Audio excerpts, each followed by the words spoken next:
Now, are you raising a third culture kid? If you are an expat and you have your children, then your answer is definitely yes. Ash is going to tell us all about it for the next 5.5 minutes, because third culture kids are raised away from their parents' home country, and they face challenges and many opportunities that regular children may never have. Here to guide us through it, alongside Ash, of course, is Carmen Benton, parenting educator at LifeWorks Counselling and Development. Great to have you with us. Thanks, Tom. Interesting, because this is a term that's been around for a while, going back in the 1950s. Is it still as relevant today as it was then?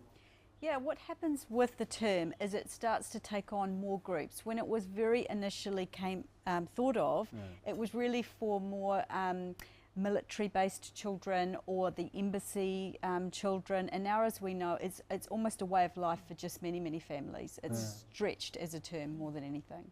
Especially in this part of the world, Dubai being such a cosmopolitan, almost every other person that you bump into is a third culture kid. I myself am one, lived in this country for about 22 years. Great. Now, everything has its advantages and disadvantages. So being a third culture kid, I mean, definitely there are lots of advantages. But what are some of the, I wouldn't say disadvantages, but what are some of the challenges that they face? There's actually two main challenges, and one is to do with your personal and your cultural identity. This is self-explanatory because you aren't necessarily attaching yourself to a culture or an identity of your own. So you're really needing some support with that.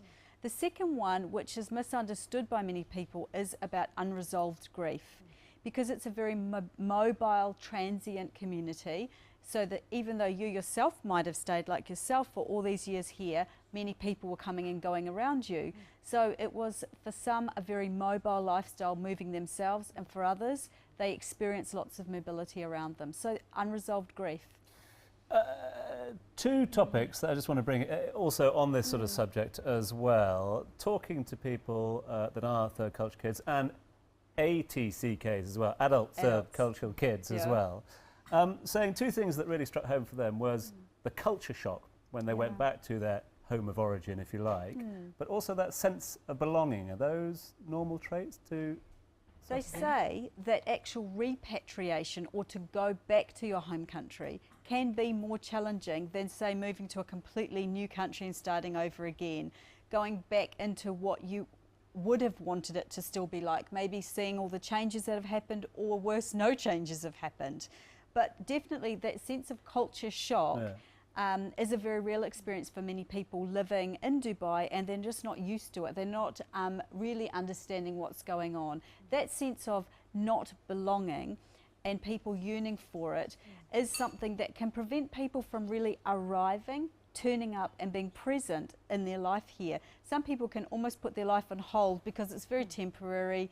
They don't really put down roots because, well, we're going soon anyway, and soon might still be 5 years, and it can prevent people from really becoming part of the culture. So in this concept of third culture, it could mean that you become part of a group of other people like yourself that are also not living in their parents' home country. So then you could become part of that. In a sense, we all belong together because we are living away from our home countries. So that becomes a culture within to itself, and we could belong to this group. Okay. What would you say are some of the advantages or some of the things that third culture kids have that kids who have grown in their home country won't have? I think you'd be more of an expert on that than me, Ash. I'm going to say that there's lots of... We're just cooler. There you go, you're cooler. And there's lots of skills, practical skills. They can be very multi-linguistic kids. They can be very globally minded. They can have a real third-dimensional sense of the world. Instead of watching a National Geographic TV program, they've lived it. They may have holidayed in a lot more destinations. They may have to stop in several countries on their way home each year and really experience many different cultures. So they actually can shorten the length of getting to know somebody. So you can go from having a complete stranger to being best friends on the playground as children very quickly, because they're used to getting to know lots of people in a short space of time. So really you become very globally minded. It becomes a group, like an international school is like a little mini UN, all different cultures and nations together in one classroom on the same carpet. they can gain a sensitivity for each other that we would hope will help the world be a better place. Well, and you bear this out as well. I mean, that whole idea of a better understanding culturally of other people's cultures as well. Because as you say, in that microcosm of a playground, so many different nationalities playing together. And it's fabulous to be a parent and have your son come home and bring the candle he's made for Diwali, where, you know, I was thinking, wow, he knows about Diwali and he's learning about the other cultural events, festivals of other religions, of other cultures. To me as a parent, I feel like he's getting a very rich and diverse experience of life.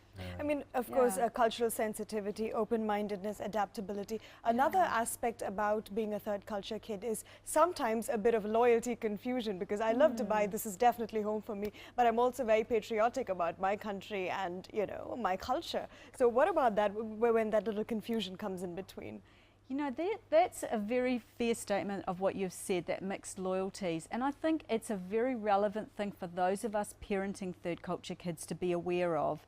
Because, you know, we can say, don't be silly, Ash, you're not from Dubai.